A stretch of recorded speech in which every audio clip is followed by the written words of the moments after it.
Hello दोस्तों, स्वागत है आपका ब्रिलियंट आईक्यू में। जैसा कि आप लोग देख पा रहे होंगे दोस्तों, आज का जो टॉपिक है उस टॉपिक का नाम है संविधान सभा एवं संविधान की निर्माण प्रक्रिया। इस टॉपिक को हम कंप्लीट ख़त्म करेंगे, पूरी तरह ख़त्म करेंगे। इसमें हम यूपीएससी को ध्यान में रखते हुए जितने भी PYQ आज तक यूपीएससी में पूछे गए हैं 2025 तक, उन सबको कंप्लीट करेंगे। और इसके सपोर्ट में हम उन क्वेश्चनों को भी करेंगे जो किसी भी स्टेट सर्विस में पूछे गए हैं, यानी किसी भी स्टेट्स में वो क्वेश्चन अगर पूछे गए होंगे तो उन्हें भी हम यहाँ पे कंप्लीट एनालिसिस करेंगे।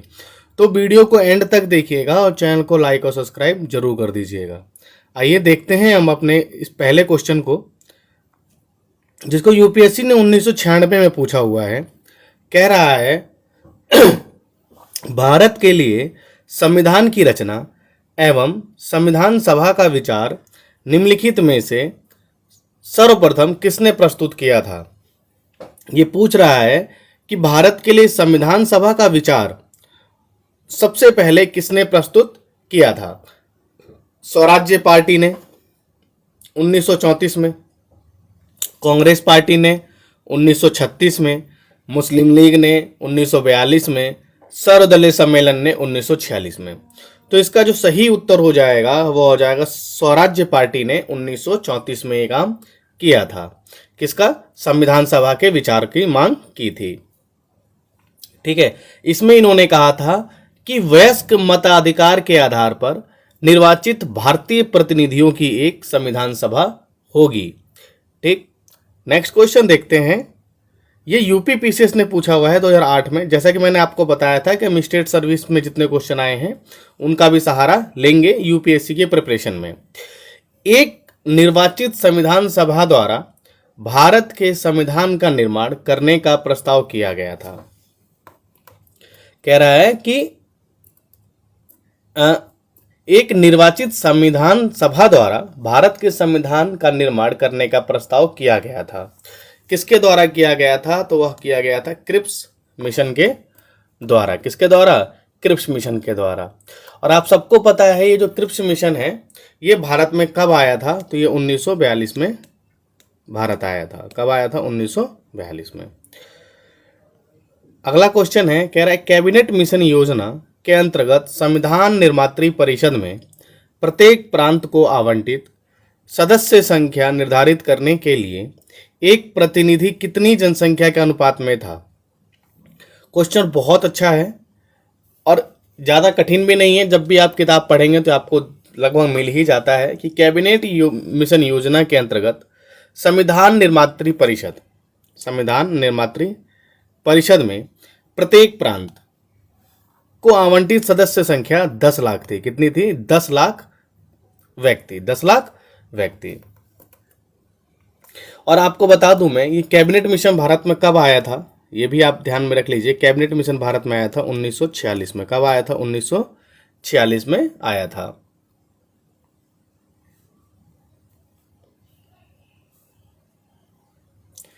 अगला क्वेश्चन है, इन व्यक्तियों में से कौन कैबिनेट मिशन का सदस्य नहीं था। ये पूछ रहा है कि कैबिनेट मिशन का सदस्य इनमें से कौन नहीं थे। तो मैं आपको बता दूं, जो स्टेफोर्ड क्रिप्स थे वो बोर्ड के अध्यक्ष थे। क्या थे ये? अध्यक्ष थे। कैबिनेट मिशन का जो बोर्ड था उसके क्या थे? ये अध्यक्ष के रूप में काम किया था इन्होंने। ठीक, और जो अध्यक्ष और ये जो इंग्लैंड में इनकी जो पदावधि थी वह थी board of trade. Board of trade. Board of trade. ठीक, पैथिक लॉरेंस भारत सचिव थे उस टाइम पे। क्या थे? भारत सचिव। और AB अलेक्जेंडर ये नौसेना मंत्री थे। क्या थे ये? नौसेना मंत्री रहे थे।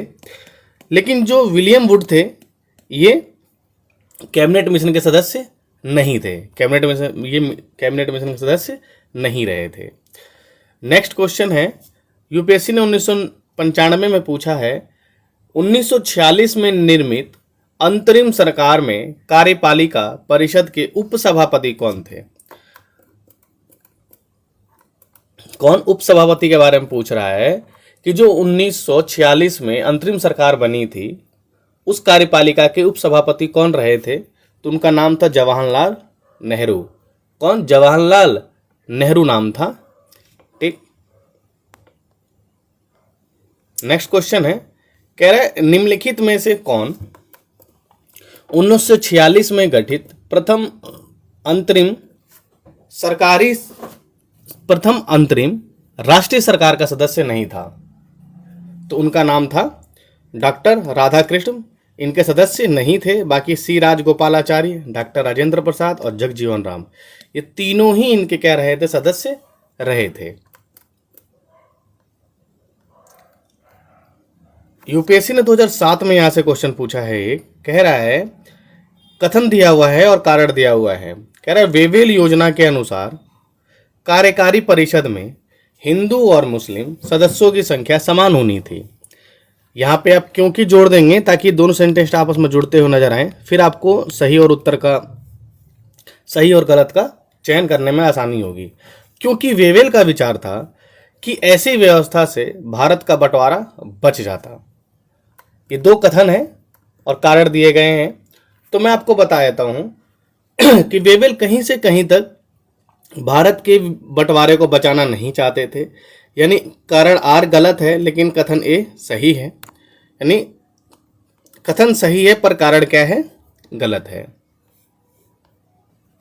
यूपीएससी ने 1993 में एक क्वेश्चन पूछा है, कह रहा है निम्नलिखित में से कौन कथन संविधान सभा के विषय में सत्य है? मतलब इन कथनों में से संविधान सभा के बारे में कौन सा कथन क्या है? सत्य है। कह रहा है पहला, यह वयस्क मताधिकार पर आधारित था। बिल्कुल नहीं, यह वयस्क मताधिकार पर आधारित नहीं था। यह प्रत्यक्ष निर्वाचन का परिणाम था। यह प्रत्यक्ष निर्वाचन का परिणाम नहीं था, अप्रत्यक्ष चुनाव कराए गए थे उस समय। यह बहुदलीय निकाय था, सही है। उसने अनेक समितियों के माध्यम से कार्य किया, यह भी क्या है? सही है। यानी ऑप्शन नंबर सी क्या हो जाएगा? सही उत्तर इसका हो जाएगा। नेक्स्ट क्वेश्चन, निम्नलिखित में से संविधान सभा के बारे में गलत कथन कौन सा है? संविधान सभा के बारे में गलत क्वेश्चन एमपीपीएसएस ने 2012 में पूछा है।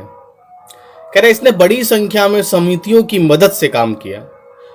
उनमें से प्रारूप समिति सबसे महत्वपूर्ण थी। अल्पसंख्यक समुदाय जैसे ईसाई, एंग्लो इंडियन और पारसियों को सभी में पर्याप्त प्रतिनिधित्व दिया गया।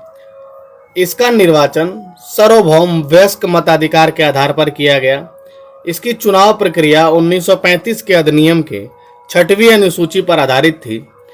कर, संपत्ति और शैक्षणिक योग्यता के कारण मताधिकार क्या था? सीमित था। ठीक है, तो इसका जो सही उत्तर हो जाएगा वो सी हो जाएगा। क्यों? क्योंकि ये जो था इसका निर्वाचित सार्वभौम वयस्क मताधिकार पर आधारित नहीं था। यानी ऑप्शन नंबर सी इसका सही उत्तर हो जाएगा। यूपीएससी ने 2002 में पूछा है, भारत के संविधान का प्रारूप तैयार करने वाली संविधान सभा के सदस्यों को, जो संविधान सभा के सदस्य थे उनको ब्रिटिश संसद द्वारा नामित किया गया, गवर्नर जनरल द्वारा नामित किया गया, विभिन्न प्रांतों की विधानसभाओं द्वारा चुना गया, भारतीय राष्ट्रीय कांग्रेस और मुस्लिम लीग द्वारा चुना गया। तो यह चुना गया था विभिन्न प्रांतों की विधानसभाओं के द्वारा।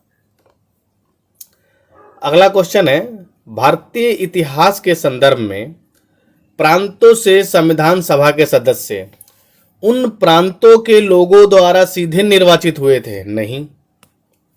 भारतीय राष्ट्रीय कांग्रेस तथा मुस्लिम लीग द्वारा नामित हुए थे? ये भी नहीं। प्रांतीय विधानसभाओं द्वारा निर्वाचित हुए थे? बिल्कुल। देखो, आपने एक चीज नोटिस कर लिया कि ये 2002 में यूपीएससी ने पूछा और यही क्वेश्चन 2013 में यूपीएससी ने पूछा। यानी यूपीएससी भी क्वेश्चन को रिपीट करता है, बशर्ते आप ये समझें कि किस क्वेश्चन को आपको ज़्यादा टाइम देके एनालिसिस करना है और कैसे करना है। यदि आप ये कर लेते हैं तो आपके डेफिनेटली काफ़ी क्वेश्चन यूपीएससी में सही होते नजर आएंगे और आप ये पाएंगे कि पीवाईक्यू कितना इंपॉर्टेंट है आपको करने के लिए। संविधान सभा में सदस्यों का चुनाव कैसे हुआ था? ये 1993 में पूछा था यूपीएससी ने। कैसे हुआ था? सीधे जनता द्वारा, भारतीय राष्ट्रीय कांग्रेस के नामांकन द्वारा, भारतीय राज्यों के शासकों के नामांकन द्वारा, प्रांतीय सभाओं द्वारा। किसके द्वारा हुआ था? प्रांतीय सभाओं द्वारा। ठीक है, यहां तक कोई दिक्कत हो आपको तो आप मुझे कमेंट में बता सकते हैं। ठीक है, आपको बता दूं, देखो ये यूपीपीसीएस ने 1993 में पूछा, फिर यूपीएससी ने 2002 में पूछा, फिर यूपीएससी ने 2013 में पूछा। संविधान सभा के चुने हुए स्थायी अध्यक्ष कौन थे? स्थायी अध्यक्ष कौन थे संविधान सभा द्वारा चुने गए? तो उनका नाम था डॉक्टर राजेंद्र प्रसाद। और आपसे कोई पूछ दे अस्थायी अध्यक्ष कौन थे? अस्थायी अध्यक्ष तो वो थे सच्चिदानंद सिन्हा। कौन थे? सच्चिदानंद सिन्हा। यही क्वेश्चन यूपीएससी ने 2024 में भी पूछा था, संविधान सभा के अस्थायी अध्यक्ष। नेक्स्ट क्वेश्चन, संविधान सभा की प्रथम बैठक की अध्यक्षता किसने की थी? संविधान सभा के प्रथम बैठक की अध्यक्षता किसने की थी? डॉक्टर सच्चिदानंद सिन्हा ने की थी, अस्थायी अध्यक्ष के रूप में। अस्थायी अध्यक्ष के रूप में ये किया था। नेक्स्ट क्वेश्चन है, भारतीय संविधान सभा के उद्घाटन अधिवेशन की अध्यक्षता किसने की थी? उद्घाटन अधिवेशन, प्रथम बोल दीजिए, उद्घाटन बोल दीजिए, बात तो एक ही है। यानी किसने किया था? डॉक्टर सच्चिदानंद सिन्हा ने।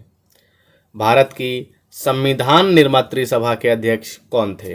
भारत की संविधान निर्मात्री सभा के अध्यक्ष कौन थे? यानी यहाँ पे स्थायी अध्यक्ष के बारे में बात कर रहा है, वह थे डॉक्टर राजेंद्र प्रसाद। स्वतंत्र भारत की संविधान सभा के अध्यक्ष कौन थे? स्वतंत्र भारत के संविधान सभा के अध्यक्ष कौन थे? तो वह थे डॉक्टर राजेंद्र प्रसाद। अगला क्वेश्चन है, एमपीपीसीएस 2020 में पूछा गया, संविधान सभा के प्रथम मनोनीत उप सभापति कौन थे? मनोनीत उप सभापति के बारे में बात कर रहे हैं, तो वह थे फ्रैंक एंथोनी। कौन थे? Frank Anthony. बहुत अच्छा है ये, बहुत अच्छा नाम है। पहली बार भी कई लोगों ने बात सुनी होगी, तो आपको ये बात याद रखनी है, नहीं तो कहीं नोट करके रख लीजिएगा। कभी पूछे तो ये क्वेश्चन गलत आपका बिल्कुल नहीं होना चाहिए। भारतीय संविधान सभा की स्थापना की गई थी। भारतीय संविधान सभा की स्थापना 9 दिसंबर सन 1946 में की गई थी। कब की गई थी? 9 दिसंबर सन 1946 में। अगला क्वेश्चन है, संविधान सभा की प्रथम बैठक कब हुई थी? देखो क्या क्या फर्क रहा। ये यूपीपीसीएस ने 1995 में पूछा, यही क्वेश्चन उठा के बीपीएससी ने पूछ दिया 2020 में। 9 दिसंबर 1946 प्रथम बैठक। तो आपको पीवाईक्यू को करना ही करना है, उसको छोड़ना बिल्कुल भी नहीं है। संविधान सभा का गठन कब हुआ था? तो दिसंबर 1946 में हुआ था। भारतीय संविधान सभा की पहली बैठक हुई थी यूपीपीसीएस 2011। आप बताओ, मैंने आपको बता दिया है, अब तो आपको कोई दिक्कत नहीं होगी। इसका उत्तर आप कमेंट में देंगे मुझे, और ये मत बोलिएगा कि क्वेश्चन आपको आता नहीं, आना चाहिए। नेक्स्ट क्वेश्चन है, भारत को एक संविधान देने का प्रस्ताव संविधान सभा द्वारा पारित किया गया था। कब पारित किया गया था? तो वह पारित किया गया था 22 जनवरी 1947 को। भारत को संविधान देने का प्रस्ताव पारित किया गया था। संविधान सभा के सम्मुख संविधान की प्रस्तावना का प्रस्ताव किसने रखा? संविधान की प्रस्तावना का प्रस्ताव किसने रखा था? तो प्रस्ताव रखा था जवाहरलाल नेहरू ने। नेक्स्ट क्वेश्चन है, संविधान सभा में उद्देश्य प्रस्ताव निम्न में से किस एक के द्वारा प्रस्तुत किया गया था? ये भी आप कमेंट में उत्तर देंगे, मैं आपको पीछे बता चुका हूं इसका उत्तर। नेक्स्ट क्वेश्चन है, भारतीय संविधान को बनाने हेतु भारतीय संविधान सभा के कुल कितने अधिवेशन हुए थे? भारतीय संविधान सभा के कुल कितने अधिवेशन हुए थे? तो कितने अधिवेशन हुए थे? टोटल 12 अधिवेशन इन लोगों ने किया था। कितने अधिवेशन किए थे? 12 अधिवेशन। और संविधान बनने में टोटल कितना समय लगा था? तो वह लगा था 2 वर्ष 11 माह और 18 दिन। ठीक है, नेक्स्ट क्वेश्चन है, भारत की संविधान सभा की अंतिम बैठक कब हुई थी? अंतिम बैठक का दिन पूछ रहा है। तो अंतिम बैठक हुई थी 24 जनवरी 1950 को। कब हुई थी? 24 जनवरी 1950 को।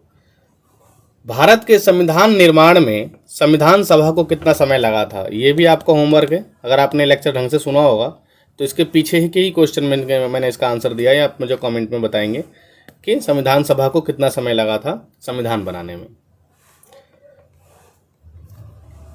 RAS 2013 में पूछा गया क्वेश्चन है। सूची X दिया है, सूची Y दिया गया है। कह रहा है संविधान सभा के पहले उपाध्यक्ष कौन थे? पहले उपाध्यक्ष कौन थे? तो HC मुखर्जी नाम था उनका। क्या नाम था? HC मुखर्जी। यानी ए का हो जाएगा चौथा। फिर पूछ रहा है प्रारूप समिति के मूलतः एकमात्र कांग्रेसी अध्यक्ष कौन थे? एकमात्र कांग्रेसी अध्यक्ष थे KM मुंशी। क्या नाम था उनका? KM मुंशी। राजस्थान की रियासतों का प्रतिनिधित्व करने वाले संविधान सभा के सदस्य, राजस्थान की रियासतों का प्रतिनिधित्व करने वाले संविधान सभा के सदस्य कौन रहे थे? तो उनका नाम था VT कृष्णमाचारी। VT कृष्णमाचारी, यानी सी का हो जाएगा पहला। संघ संविधान समिति के अध्यक्ष जो थे वह थे जवाहरलाल नेहरू। यानी 4 3 1 2, 4 3 1 2 कहीं है 4 3 1 2, यानी ऑप्शन नंबर बी इसका सही उत्तर हो जाएगा। अगला क्वेश्चन है, भारतीय संविधान के निर्माण के समय संवैधानिक सलाहकार कौन थे? इनमें से संवैधानिक सलाहकार कौन थे? तो आप सबको पता है तो बताने की जरूरत ही नहीं है। BN राव। कौन थे? BN राव। नेक्स्ट क्वेश्चन है, भारतीय संविधान का प्रथम प्रारूप तैयार किया गया था। जो प्रथम प्रारूप था उनको किसके द्वारा तैयार किया गया था? तो BN राव द्वारा ही तैयार किया गया था। और जो BN राव का जो संविधान था, जो प्रारूप था, उसमें 243 अनुच्छेद थे, 246 आर्टिकल थे और 13 अनुसूचियां थी। 13 क्या थी? अनुसूचियां थी। नेक्स्ट क्वेश्चन, संविधान सभा में भारतीय संविधान का तृतीय वाचन कब प्रारंभ हुआ था? जो तृतीय वाचन था वह कब प्रारंभ हुआ था? तो वो हुआ था 17 नवंबर सन 1949 को। क्या हुआ था? 17 नवंबर 1949 में। ठीक है, तो इनमें से कोई भी उत्तर सही नहीं है। ये 17 नवंबर 1949 में हुआ था। अगला क्वेश्चन है, भारत का संविधान पूर्ण रूप से तैयार हुआ था। भारत का संविधान पूर्ण रूप से कब तैयार हुआ? तो वह हुआ नवंबर 1949, 26 नवंबर सन 1949 को।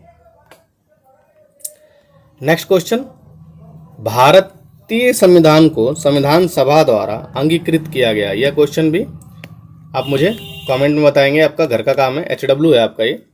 ठीक है, मैंने इसका जस्ट ऊपर वाले में ही आपको इसका उत्तर बताया है। भारतीय संविधान द्वारा भारतीय संविधान को स्वीकृत किया गया। ये भी आपका होमवर्क ही है। इसका उत्तर आप मुझे कमेंट में देंगे। संविधान किस तिथि को अपनाया गया? तो 26 नवंबर सन 1949। भारतीय संविधान कब लागू हुआ? लागू कब हुआ? देखो, बन के तो तैयार हो गया था 26 दिसंबर सन 1949 को, लेकिन लागू हुआ था 26 जनवरी सन 1950 को। संविधान को 26 जनवरी के दिन लागू करने का निर्णय इसलिए किया गया क्योंकि कांग्रेस ने इस तिथि को 1930 के स्वतंत्रता दिवस के रूप में मनाया था। इस तिथि को 1942 में भारत छोड़ो आंदोलन प्रारंभ किया गया। यह शुभ दिन था। उपयुक्त में से कोई नहीं। ऑप्शन नंबर ए इसका सही उत्तर हो जाएगा। रावी नदी के किनारे पूर्ण स्वतंत्रता का निश्चय किया गया और सन 1930 को स्वतंत्रता दिवस के रूप में मनाया गया था और तारीख थी 26 जनवरी। तारीख थी 26 जनवरी। नेक्स्ट क्वेश्चन है, कह रहा भारतीय संविधान दिवस मनाया गया। भारतीय संविधान दिवस मनाया जाता है, कब मनाया जाता है? तो 26 नवंबर को। भारतीय संविधान को अपनाया गया था।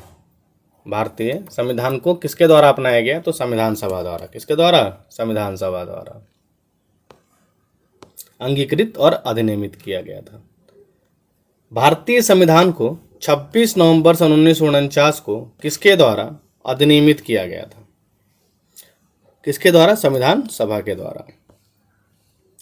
नेक्स्ट क्वेश्चन, भारत का संविधान अंगीकृत एवं अधिनियमित किया गया कब? 26 नवंबर सन 1949 को।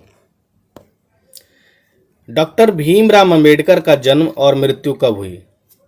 डॉक्टर भीमराव अंबेडकर की जन्म और मृत्यु, तो इनका जन्म हुआ था 1891 में और इनकी मृत्यु हुई थी 1956 में। ठीक है, 1891 में जन्म और 1956 में इनकी मृत्यु हो गई थी। यूपीएससी ने 2009 में पूछा यहाँ से क्वेश्चन एक, तृतीय गोलमेज सम्मेलन के विचार विमर्श की परिणति भारत सरकार अधिनियम 1935 के पारित होने के रूप में हुई। ठीक है, भारत सरकार अधिनियम 1935 ने ब्रिटिश भारत के सूबों और भारतीय रियासतों के एक संघ पर आधारित ऑल इंडिया फेडरेशन के गठन का उपबंध किया। तो दोनों ही ऑप्शन क्या है इसके सही उत्तर हो जाएंगे। नेक्स्ट क्वेश्चन है, कारण दिया हुआ है और कथन दिया हुआ है। कथन है, भारत का संविधान देश की आवश्यकताओं की पूर्ति करता है क्योंकि इसको एक गृहीत संविधान कहा जाता है। गृहीत यानी ग्रहण किया हुआ संविधान कहा जाता है। ठीक है, ऐसा है, दोनों ही सही हैं लेकिन एक कारण सही नहीं है कि देश की जनता की आवश्यकता इसलिए पूरी करता है क्योंकि हमने इसको उधार लिया है, ऐसा कुछ नहीं है। कथन दोनों ही सही हैं लेकिन एक दूसरे को स्पष्ट नहीं करते। अगला क्वेश्चन, संविधान सभा में वयस्क मताधिकार को 15 वर्ष के लिए स्थगित करने की बात की थी। किसने ये बात की थी? तो यह बात की थी मौलाना आज़ाद ने। किसने की थी? मौलाना आज़ाद ने। अब्दुल कलाम आज़ाद पूरा नाम था इनका, मौलाना अब्दुल कलाम आज़ाद। अगला क्वेश्चन, निम्नलिखित में से किसने सुझाव दिया था कि भारत की स्वतंत्रता के बाद भारतीय राष्ट्रीय कांग्रेस को एक राजनीतिक दल के रूप में भंग कर दिया जाना चाहिए? यह सुझाव किसने दिया था कि जैसे ही हमें स्वतंत्रता मिल जाती है, जो राष्ट्रीय कांग्रेस है उसको एक राजनीतिक दल के रूप में भंग कर दो? वो कहा था महात्मा गांधी ने। अगला क्वेश्चन है 2021 में आरएस ने पूछा है, निम्नलिखित में से किसने कहा था संविधान एक मशीन की तरह बेजान चीज है जिसमें वे लोग जीवन फूंकते हैं जो इसका नियंत्रण करते हैं। भारत में बस कुछ ईमानदार लोगों की आवश्यकता है जिसके लिए राष्ट्रीय हित ही सर्वोपरि है। यह बात किसने कही थी? यह बात कहने वाले थे डॉक्टर राजेंद्र प्रसाद। कौन थे? डॉक्टर राजेंद्र प्रसाद। अगली क्वेश्चन है, अपनी राष्ट्रवादी प्रतिक्रिया में भारतीय संविधान के निर्माताओं ने अल्पसंख्यकों के हितों तथा भावनाओं के महत्व को कम करके आंका है। यह कथन किसका है? कथन क्या है? अपनी राष्ट्रवादी प्रतिक्रिया में भारतीय संविधान के निर्माताओं ने अल्पसंख्यकों के हितों तथा भावनाओं के महत्व को कम करके आंका। यह कथन किसने कही थी? यह कथन कही थी आइवर जेनिंग्स ने। अगला क्वेश्चन, किसने कहा था संविधान सभा कांग्रेस थी और कांग्रेस भारत था? यह कथन किसका था? जिसने यह कहा था कि संविधान सभा कांग्रेस थी और कांग्रेस ही भारत थी। यह कथन थी ऑस्टिन की। किसका कथन था? ऑस्टिन का। अगला क्वेश्चन है, भारतीय संविधान सभा में कुल कितनी महिलाएं सदस्य थी? भारतीय संविधान सभा में टोटल 15 महिला सदस्य थे। कितनी? 15। ठीक है, नेक्स्ट जो हमारा टॉपिक होगा वह होगा भारत संविधान सभा की प्रमुख समितियां। ठीक है, ये हम अपने अगले लेक्चर में कंप्लीट करेंगे। और दोस्तों, आपको अगर ये लेक्चर अच्छा लगा हो तो वीडियो को लाइक और सब्सक्राइब करके अपने दोस्तों के पास शेयर जरूर कीजिएगा। और आप मुझको कुछ और सुझाव देना चाहते हो जिसमें आपको और इसमें कुछ कमी लगी हो और आप मुझे सुझाव देना चाहते हैं तो आप मुझे कमेंट में बता सकते हैं। आपको इसका जो PDF मिलेगा मेरे टेलीग्राम चैनल पर मिल जाएगा। तो मिलते हैं आपसे अगले चैप्टर में जिसका नाम है संविधान सभा की प्रमुख समितियाँ। तब तक के लिए सुखी रहिए, अच्छे से पढ़ाई कीजिए। धन्यवाद।